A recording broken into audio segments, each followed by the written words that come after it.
I never got in trouble with any of the police, but I should have. Should have.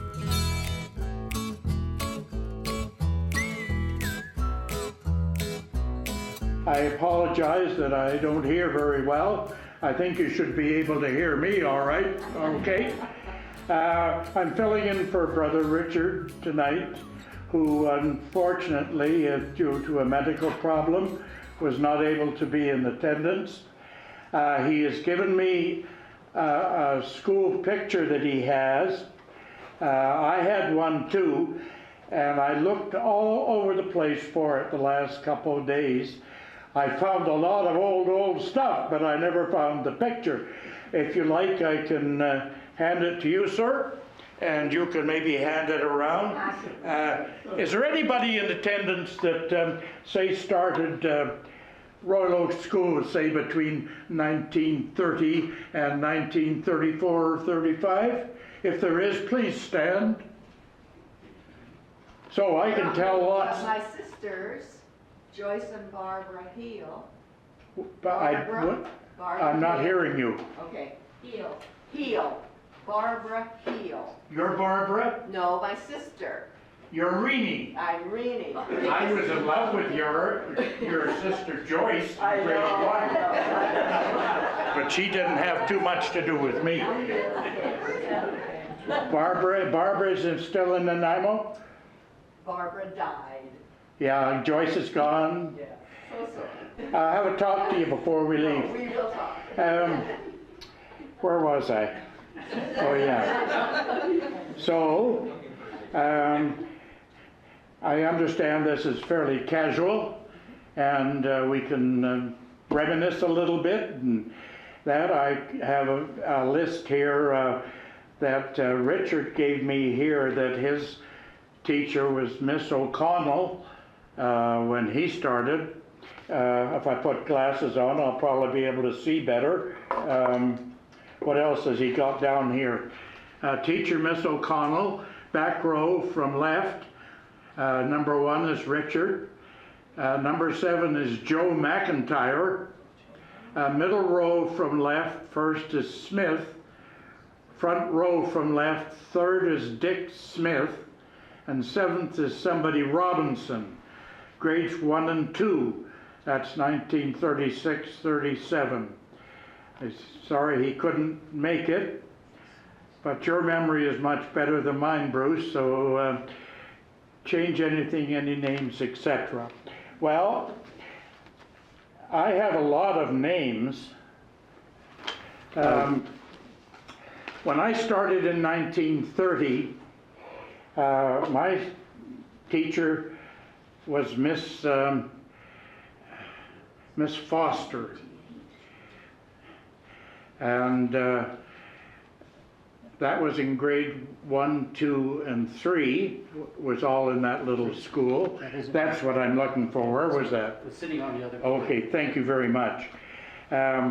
Miss Rankin was grade 1, 2, and 3. Miss Foster was grade 4, 5, and 6. And Mr. Huddleston, the principal, was grade 7 and 8.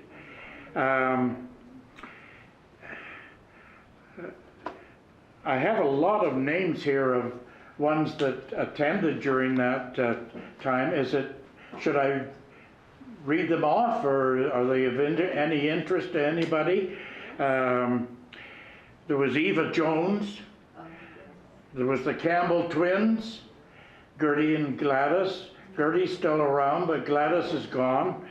There was Joyce Heel. Tishko Nagai was a Japanese lady that lived down the road from us in Cordova Bay. Joe Ferry, Ray Varney, David Amos, you remember the Amoses? Bob Marconi. Marconi's had a little service station, I think, up on North Quadra somewhere. Joe Robbins, Billy Brabner, and Gloria Simmons, Gordon McIntosh and his sister Joanna, Ray Oliver.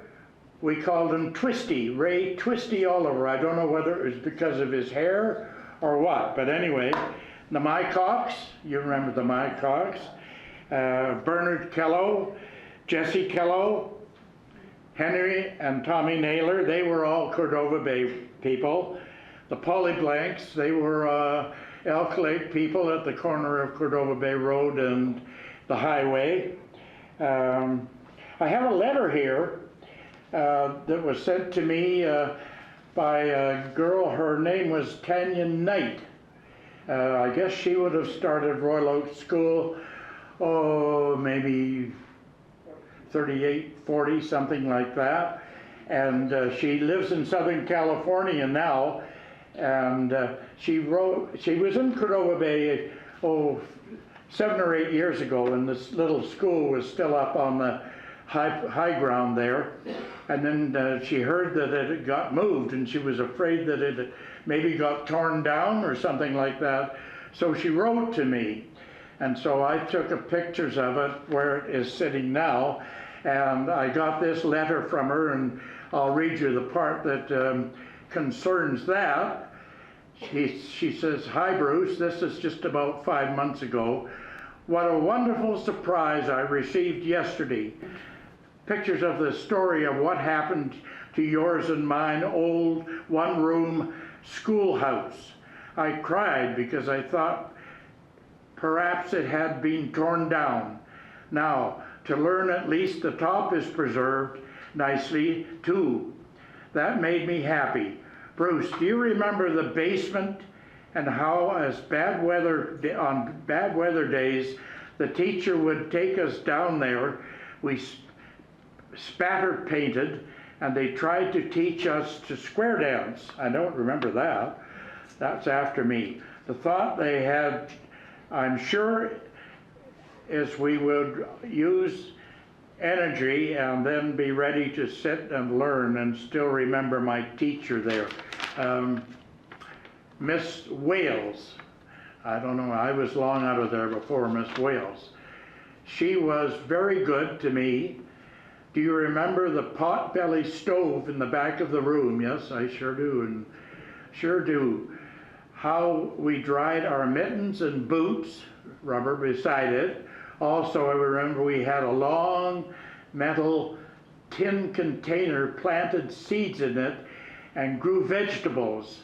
Thank you, Bruce, for sending me the pictures at the school.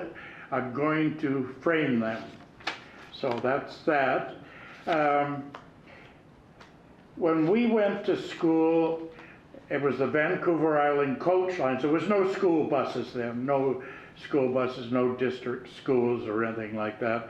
Vancouver Island coach lines would come down Blenkinsop Road, and the first people that got picked up to go to school was, if you know where Garden Works is on Blenkinsop Road, there was a name of somebody by the name of Monty Simmons lived right there, and his daughter went, and there was a Chinese group of kids went there, and boy, were those Chinese ever smart, I'm telling you. And they came right through to Cordova Bay. Naylor's got on at the corner of Royal Oak Avenue and Cordova Bay Road, and they picked the Kellos up, and the Smiths and the McMorrans and the Varneys all in front of our place, and up through onto Fowler Road, Sayward Road, and up to the corner, Cunningham's Corner, down East Saanich Road, and picked up some long there, some of the names I've already given you. Last ones to got picked up about Halliburton. If you live closer to Royal Oak School than Halliburton, you walked or got your own transportation. Coming the other way, I think a lot of them came up Glanford Avenue and places like that. And Bobby Marconi, he walked down Quadra Street. We were pretty bad kids sometimes. I remember poor old, what was her name? I can't think now. Billy Brabner was one, and there was another girl. You know, they talk about bullying today. We were bullies too when we were kids, because the fact Billy had red hair, we gave him a bad time. I have lots of memories of the school and the school years when I went. Mr. Huddleston, he was a great guy.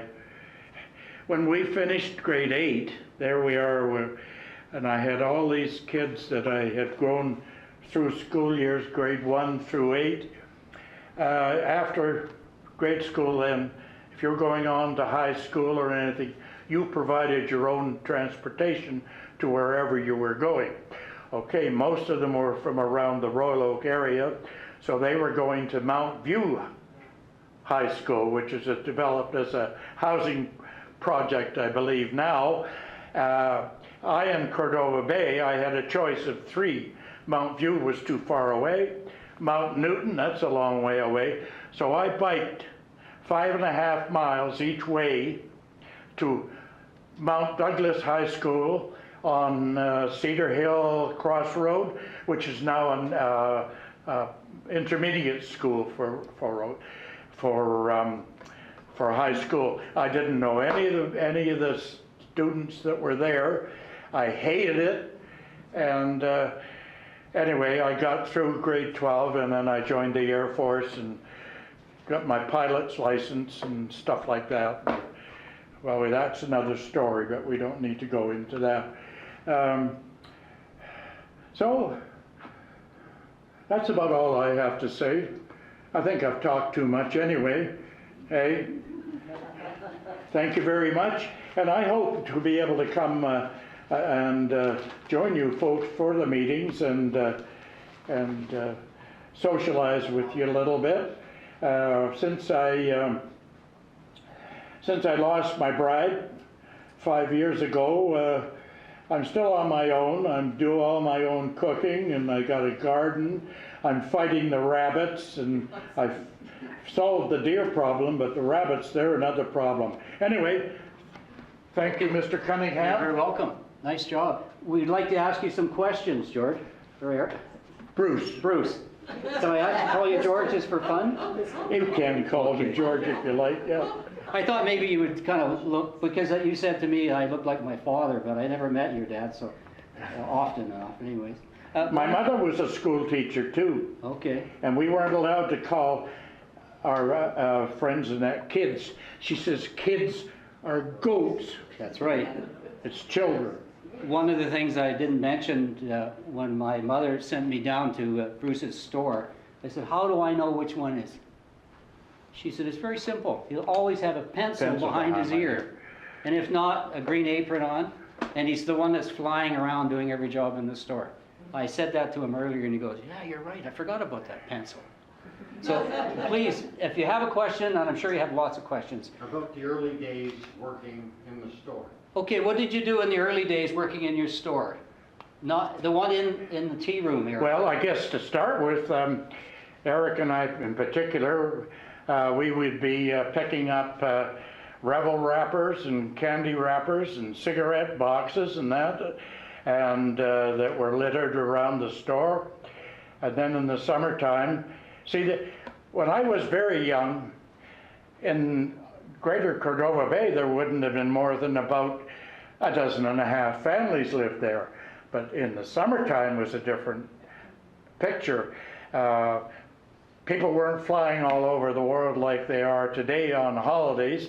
If a man got a week off or something, he brought his family out to Cadver Bay or Cordova Bay and put up their tent frame and that, and had their holidays. So I would have I started the Times paper route in 1937. I took it over from Bernard Kello, and I think in the winter I started out, I had 14 customers from Maddox up as far as the corner of Royal Oak Avenue in Cordova Bay. In the summertime, I maybe had 110 or 120 families.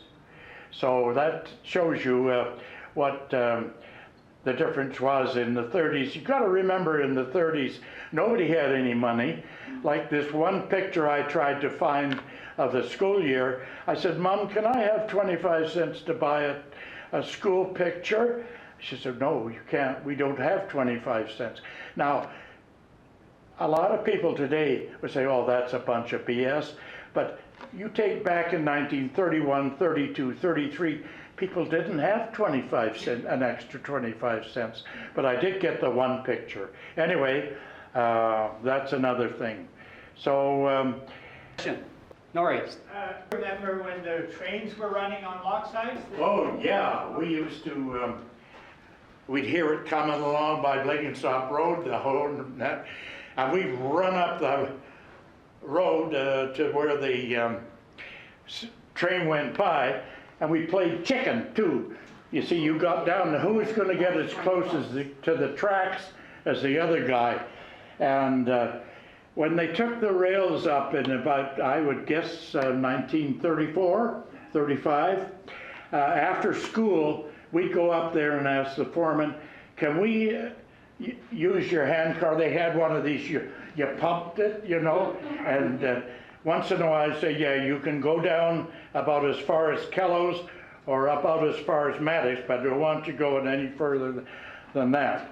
So that was the railway, yeah, I do remember that. And we put a penny on the track, you know, and squish it down. Okay, any other questions? Beach parties. But what about the beach parties on the beach, the fires and so on? Oh, yeah, all right, there we Yeah. are. In the summertime, you would probably for your grandmother or your mother or something, you would get some old potato sacks. You'd build a frame on the beach and you'd cover it with these sacks. So in the daytime, when it was hot, like it's been the last few days, the elderly people could get in there out of the sun. And in the evening, you could maybe count anywhere from, 30 to 50 beach fires along the beach.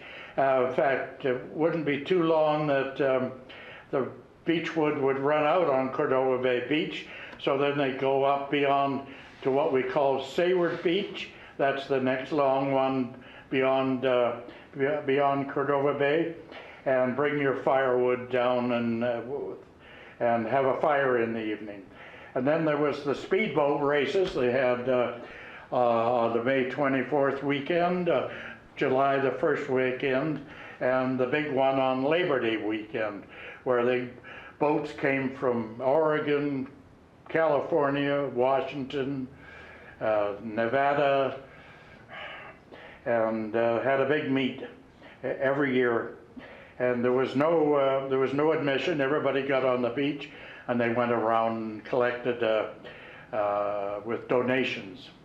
And us kids, they had schools of grills used to come through in the waters in late August, early September. We get off the school bus and go and get some of Dad's rowboats and go out and oh heck, you could get these grills, which are just young coho salmon. You don't catch them anymore. About like that, 6 or 8 every evening, which helped with the menu. Dad was a great hunter, pheasants and quail and grouse and deer and whatever he could shoot. Boy, the deer that are around now, if Dad was around, they'd be gone. I've solved the deer problem, but rabbits are giving me a real bad time. Anyway, any more questions? What about Darcy Island? Did you go out to Darcy Island? Yeah, I went to Darcy Island a couple of times, but not very. Eric, was it Eric went over with Joe McIntyre or Richard? Maybe it was Rich, I don't know. They went over there and they got in the tide and had a heck of a job getting back. I think it was Richard and Joe McIntyre. This would be after the war years. Anyway, that was that, but there was lots of fish, and old Shorty Hinton that lived 2 doors north of the restaurant there, he'd go out, he worked at VMD or somewhere, and the evening he'd go out with his canoe, and just where the beach ends and the sandbar starts, there's a little area that has seaweed, and in the evening I guess the fish would kind of congregate there at high tide. Yeah. And he'd catch salmon there too. Really? Yeah. Peter? Mr. Godfrey. Well, that wasn't quite. I remember when we transferred from the Royal Oak School over to the new Cordova Bay School, when we transferred over to the new Cordova Bay School where it is now, Yeah. that used to be prior to that was the Japanese It was garden. a Chinese garden. Chinese garden. Could you give us any? Well, the information on that? gardens, like I said, Tishko Nagai, they had a vegetable garden. Oh, how can I describe where that was? There's a little street runs off, I can't think of the name of it now anyway. It's about a half a mile on the city side of us anyway. There was a garden there and a small Japanese garden. And the big Japanese garden was right next to us, run by the Kakunos and Mizunos, and they had a big garden. And Mother taught some of them English, couldn't speak English very much, and they were a big boon to us in the 30s too, because they'd give us all these vegetables, parsnips and turnips and whatever you wanted, and didn't charge us anything for them. Mind you, you could get a whole sack of parsnips, which I hated, for 25 cents anyway. I hated parsnips.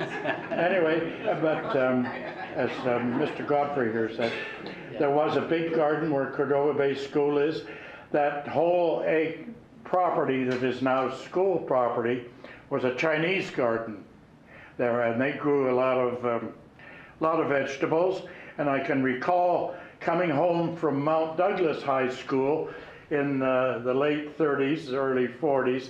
There was this Chinese fella with this truck, and he'd coming home from the city, coming down Shelburne Street, and I'm biking along, and he had a rail down the side. He's doing about 15 miles an hour, so I'd grab onto the rail, hang on there, and get towed part way home. Finally, I'd get fed up and just bike right ahead of him. See, when I was going to Mount Douglas High School, and I took Eric's paper route, he had the colonist, but he wasn't doing very good in school, so Mother put him in town, and he went to Central School, Boys Central or something like that. So rather than give up his paper route, I took it over for one winter. And so I did his paper route in the morning. I had to go up to Cunningham's to get it. That was about 4 or 5 miles. Then I biked to Mount Douglas High School and back. And then I did my own times route after that. And I put on about, are you feeling sorry for me? I put on about 30 miles a day at that year. But boy, I never wanted the morning paper route anyway. We never had any street lights or nothing, especially when it was dark in the winter. You didn't know whether you were up or down or where you were. Anyway, that was that.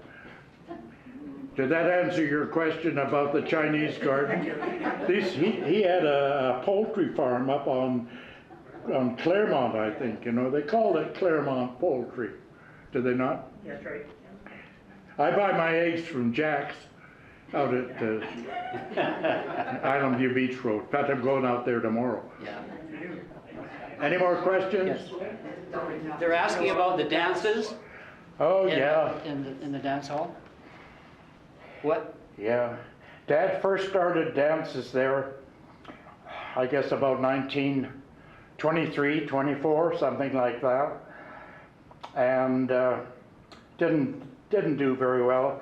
The Little Arctic, Yeah, up the it's street. where Parkview Store is, they used to call it the Little Arctic. He had a dance floor too, so. When the war came along, any kind of a cabin that had a roof over it in Cordova Bay got occupied by soldiers that were going to Gordon Head military camp, which is now UVic, or they were going to the Pat Bay to learn flying and stuff like that. So what was the question? How many bands? How many bands? Oh, did you yeah, have? all right. So then, Well, in that, I don't know how they packed them in there, and a good job there was never a fire. You'd have 300 people in there dancing. The girls would be on one side, the boys on the other side. The YWCA and some other groups would bring some girls out for the boys to dance to. And then after the war, we cut that out, and Eric, my brother Eric, had a new floor put down, a different band, and changed the whole thing. And if you ever came, my wife sold you tickets after 1947. What should I say there? I was not connected too much with that because I got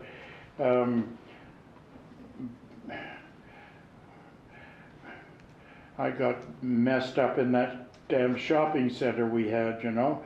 And so anyway, that was that, and we quit that a few years ago. Eric, it was his whole life, and he's not very good now. He's suffering pretty bad from dementia. So that's life, I guess. Anyway, that's what happened there with the dances. Yeah, that was something that went on for many, many years. Did you have any trouble with the police department when you were younger, yourself? Well, it was a pretty small police department. Yeah. Like Miss Rankin, her father was a chief of police for Saanich back in 1930, and I think Joe Bull and maybe one other were constables. I never got in trouble with any of the police, but I should have.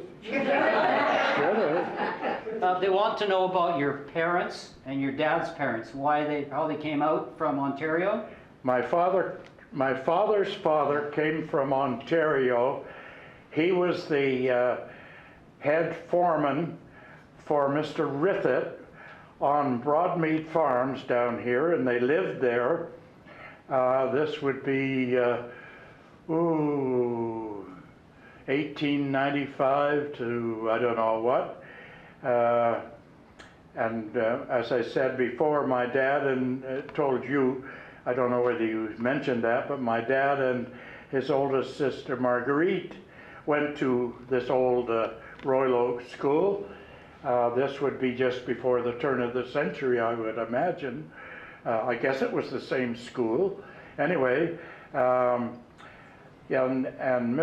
my grandfather then moved on to Cedar Hill Road. In fact, the big stone house is just still there, right close to the corner of Pear Street and Cedar Hill Road. It's got a big stone fence in front of it and some oak trees in the yard. And when I was a little boy, we'd go and stay there, and it was pretty cold upstairs. There was a furnace in the basement, but it only heated downstairs, and they'd heat a chimney brick in the fire and wrap it in the newspaper and put it in your bed so you wouldn't freeze to death in the night. That was grandfather's house. He died about 1928, I would imagine.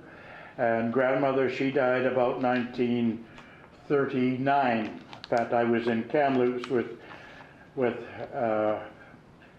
her oldest daughter at the time, and her oldest daughter was looking after her. She'd had a stroke, and she was confined to bed. And poor Auntie Marguerite, she blamed herself for her mother dying because she'd taken a break and got away for a while. That was in 1939. Yeah, that's that. That's grandfather. Yeah, he used to, for Rithett had the farm there, and he had a bunch of, I guess, business cronies. They'd come out hunting pheasants, or there was deer around there at that time too, and it was up to grandfather to keep anybody that was maybe thought they could poach a little, you know, and then run off, keep them away. and look after his horses and stuff like that. We've got a bunch of old pictures we had in the restaurant. I don't know what's happened to them now anyway. Anyway, that's that. Okay, when you met your wife, where did you meet her? Because you're telling me you were married for 63 years? 61 years. 61 years. Where did you meet your wife? Do you want to hear about that? Yeah. Do you really? Yeah. Mr. Goddard there, Mr. Godfrey, he had an arranged marriage. He'll have to tell you about that one. Well, I'll tell you what.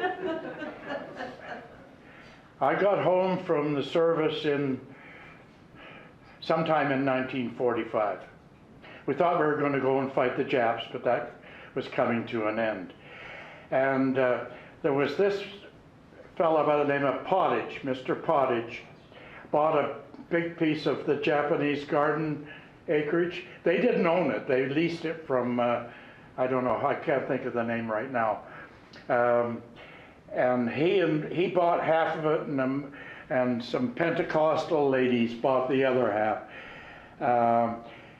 They had moved from High Prairie, Alberta, during the war, and their son, their eldest son, Alan, had gone in the Air Force, and he was a tail gunner.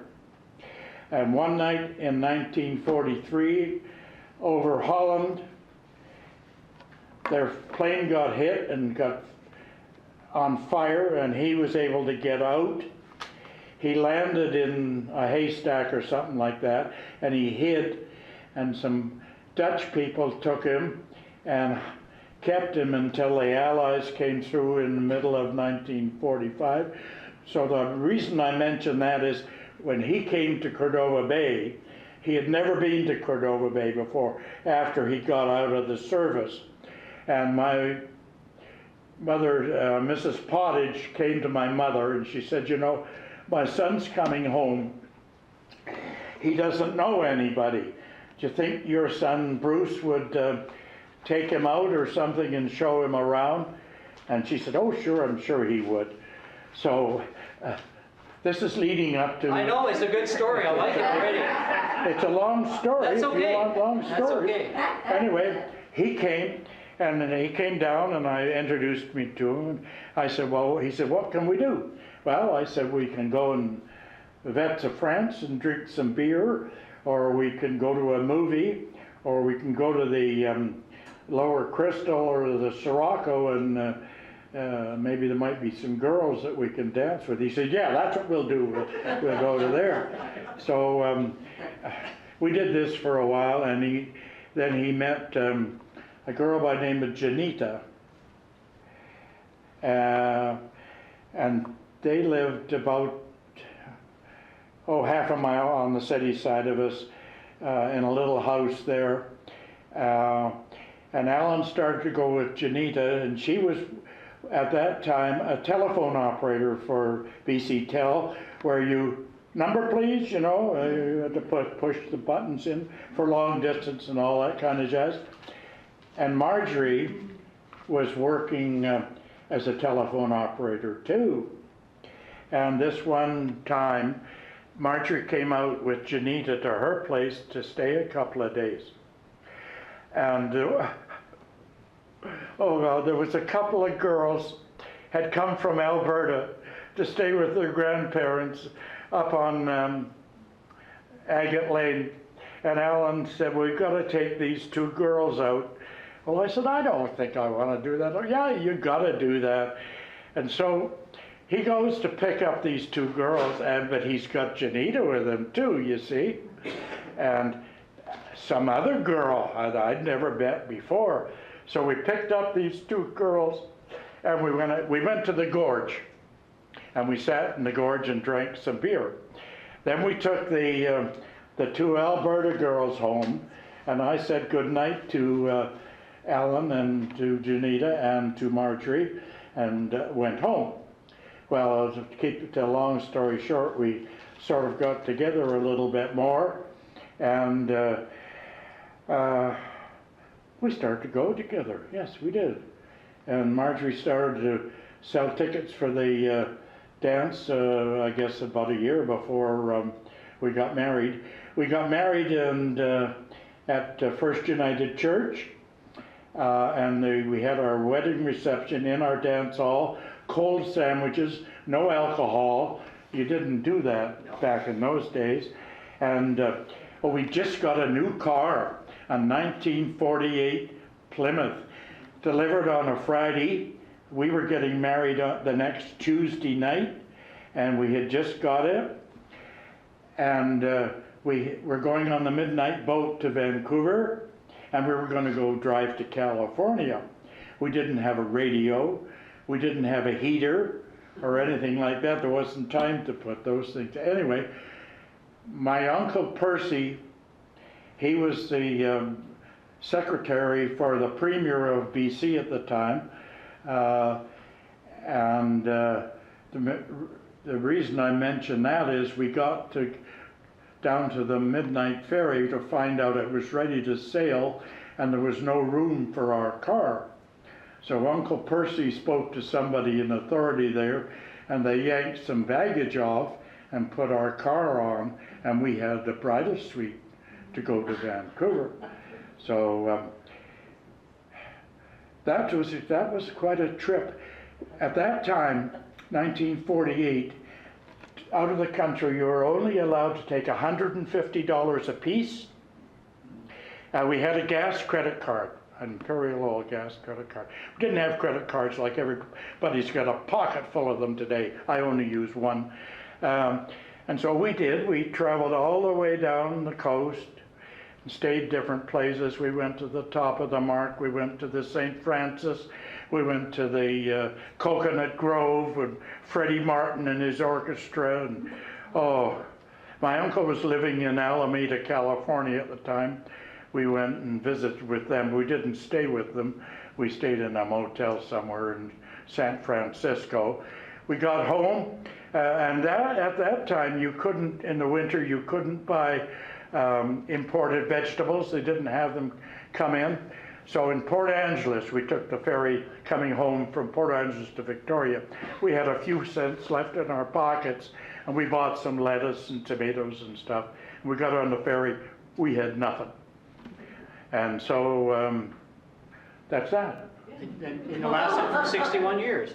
Huh? Your marriage lasted for 61 years. She put up with me for That's 61 right. years. Yeah. Yes, she did. Yes, yeah. she did put up with me somehow or other. During the war years, Bruce, what was it like in Cordova Bay? Like when they had the air raid sirens and so on? Any what? Air raid sirens during the war? Oh, they had just off of Mount Douglas. They had a marker out on the water, Yeah. and they used to dive bomb it, practicing from Pat Bay, and right across the road, actually, from where I live, one bomb got released a little bit too early and went right through this woman's kitchen roof, and she was standing at the sink, and it didn't go off or anything. I wonder it didn't hit her. There was so many servicemen and their wives. Some of them were maybe stationed at Port Alice or Port Hardy or something like that, and the wife and maybe one or two kids would be in a little summer cabin, and we had some pretty cold winters in the early 40s, and they would nearly freeze to death, and the old Hindu would come along the road with his old wood truck selling wood he'd got from the sawmill down where Jaws just developed all that area along the gorge there. Cameron Lumber Company it was called, and it would be kind of wet too, you know, and they'd try to burn that stuff in their stove. And a lot of them, they didn't know anything about wood stoves or anything like that. So it was pretty tough for those gals. Anyway, that was that. How many acres did you purchase, your dad purchase in Cordova Bay? Well, that's another story. Okay. He started with this little place. Well, are any of you familiar with the restaurant there now and the beautiful garden that they have along there? And that guy that's looking after the gardens, he does such a super job of it. And that one lot that Saanich bought from us, or not from us, because I was out of it before that. I didn't have anything to do with the closing of the business or the sale of it, because I was out of it a few years before that. But anyway, Saanich got that lot, and what was the question? How many acres of Oh, property? yeah. Okay, so when Dad first started business, he opened on the May 24th weekend in 1919, and I would imagine he could reach his whole stock from a standing position, candy bars or cigarettes or something like that. And then he moved it over onto the other lot, bit a little bit more, but he wanted the piece across the road that was owned by a fellow by the name of Mr. Felto. He and his sister lived in a house right there. In fact, the house, we remodeled it a number of times. Right across from the restaurant is the original house. There was 17 acres that went straight up over Lochside, right up onto the top of the hill, where Catalina Terrace comes down. That was part of it, which Dad built a house up there where my youngest brother David now lives at 5070 Catalina Terrace. But the way that Dad got that property, Mr. Felto was not going to sell it to my father. He didn't like Dad because he had a store across the street, I guess. So Dad got a hold of a friend of his who bought the piece of property, and guess who wound up with it? My father. So that was 17 acres there. And then grandfather had he owned nearly all the property down Agate Lane, you know where Agate Lane Beach is, and the park down there. Well, all of that stuff, all the way down there. This is just after the turn of the century. They had a big summer home there on one of those lots down there, and they'd come out from Mount Ptolemy or from Cedar Hill Crossroad with the horse and buggy. There was very, very few cars then, and used the summer house there. So grandfather had that property. They had a big acreage just on the Cordova Bay side of Mount Douglas Park, both sides of the road. They call the seaside the berry patch. They had a big strawberry farm there. So yeah, they had a lot of property. My father was property poor. He didn't have a lot of money. He had a lot of property. And we, myself and my three brothers, I guess, can be very thankful for that, because we are the ones that have reaped the benefit financially from that, through the sale of a lot of that stuff. But I'm so happy what they've done now to the restaurant. I know my mother would be overjoyed to see what they've done there. That gal that owns it, she spent an awful lot of money there. She may make some money on the operation, but she'll never recover her capital investment. But that's another story. That's nothing to do with Royal. That's nothing to do with. We're supposed to be talking about Royal Oak School. Yeah. Not my life's history, for God's sake. Anyway, thank you very much. Thank you. I've had it. Okay, that's it. I'm going to go talk to Reedy.